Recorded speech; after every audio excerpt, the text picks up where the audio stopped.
Krisana, what happens when a role is missing?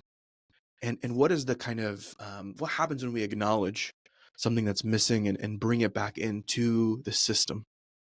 So when a something is missing and needs to be there, then it's felt in the system. So other other departments or roles take the burden, and then there's a bit of a burnout because they're taking on too much. So it's an unconscious hidden dynamic. And so they take it on, but then there's animosity, there's burnout, there's stress, there's overload. And then just by seeing through a constellation, we could start to see from the the outlay of where the positions were, where the person constellating it had an inner impression he put out. We understand that you could start to feel there was something that was not in its right place. And then a solution came. Like then what popped up was this role needs to be brought up. And actually I think he did say actually we were thinking to bring that, but not yet, because we were busy with other things outside of the company. But if you did this is going to create such a flow and everyone is in their right place, their proper place, for a while, until if the company scales up, you have to look at it again. But then there's this sense of being in the right place, so the system has a harmony, and then there's a humming that's like, you fine tune a car. So this is what happened. And then there's a respect. When that position comes in, there will be a respect of that's been taken care. The burden of the person in another role really can go into their position and not do half of another position. So it was very interesting. It was like a relaxation. You felt like everyone felt, aha, this feels right. Yeah, as we're speaking, the 2024 Euro Cup is on, Mm. and I'm enjoying it very much. I love the Euro Cup. It's one of my favorite, yeah, things to watch. It's like the only thing I watch once every 4 years. And what I love about football, uh, for our American friends, soccer, what I love about football is it's a system.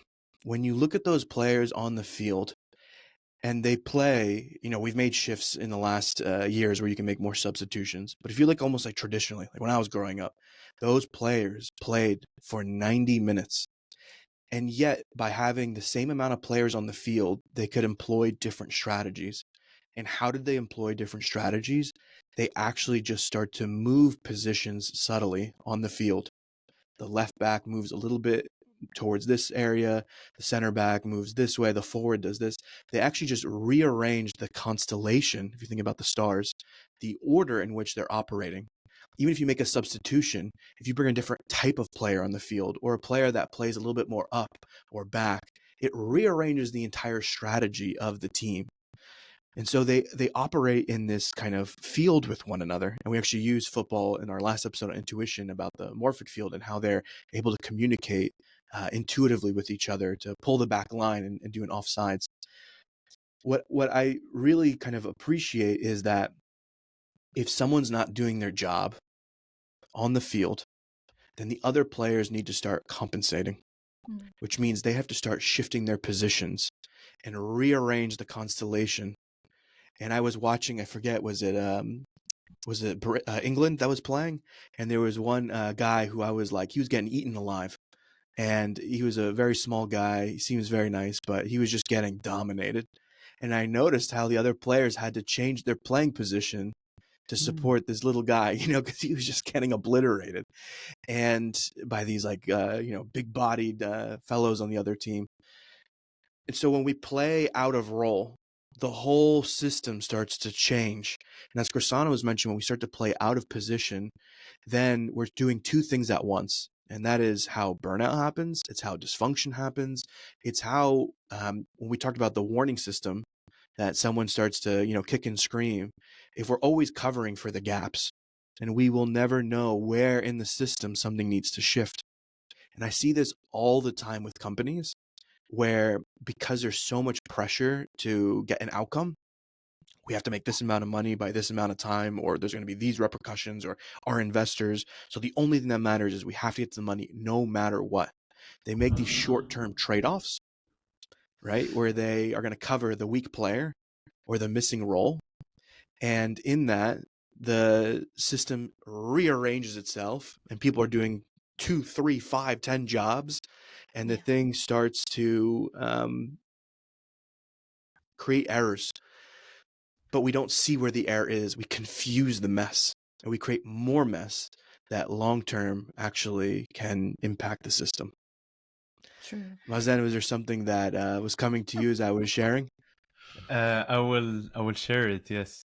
So we are now the 21st of June, 2024, and no, it's summer. It's the longest day of the year. It's called solstice and then what's happening is you speaking about balance, right? And then compensation. Berlin had a kind of what people might say a bit chilly, like more fresh June. And the last 2 days it got heat, like it was very hot, like it went for the, and then cool, summer is here. But now when we smiled, there's thunderstorms rumbling all around. I don't know if the audience listened to it, and then you cannot not just respond to it, react a little bit. So nature is like listening. It's like, yep, that's how I balance. It's always compensation. It was suddenly heated on something that was average, more of a whatever, certain fresh temperature. People went out, cool, that's what we have. And then and today it went up to 27, where it was in average 27, 28, when it was in average 18 degrees Celsius. So yeah, and then so I felt like just to draw the picture where we are, and then nature has a say. Those systems we're speaking about, those principles, are only were being given through natural laws. They're being given. Bert Hellinger, he didn't create the system. Krisana will speak more about it if you want. But he went to tribes in Africa and understood how they do it. This is one of the oldest way of reconciliation and healing within tribes, so they don't go and killing each other endlessly. He brought I love the word you say, he brought light to it. He brought light to it. Krisana learned with him. I don't know this person. He left the body, but I know the person. But just, this is nature in action. We just bring it. It's nature in our body. It's nature in our family. It's nature in our organization. And whatever doesn't follow the laws of nature, this is inorganic. And then it will fall. That's the idea. So it's not a question. That's not philosophy what we're speaking here. We're speaking about facts. Universal facts of how the physics and the biology and everything works and come together.